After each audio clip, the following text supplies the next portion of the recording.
જેવી રીતે કોઈ નદી સમુદ્રમાં મળી જાય પણ ક્યારેય તે તેમાંથી પાછી ફરતી નથી, અને જેવી રીતે ગંગાજી સમુદ્રમાં મળ્યા પછી પણ ગંગોત્રીથી ધારા અવિરત વયા જ કરે છે, મળ્યા પછી પણ તે જ ભાવ બન્યો રહે છે.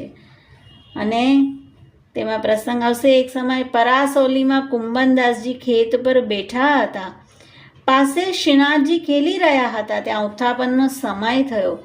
કુંભનદાસજી ગિરિરાજજી પર દર્શન કરવા જવા લાગ્યા. શ્રીજીએ કહ્યું, કુંભના, હું તો તારી પાસે ખેલું છું, તું ક્યાં જાય છે?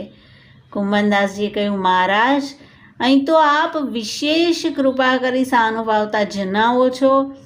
આપ ભાજી જાઓ તો હું કંઈ ન કરી શકું, પણ મંદિરમાં તો આપને શ્રી આચાર્યજીએ પધરાવ્યા છે, ત્યાંથી આપ ક્યાંય ન જઈ શકો.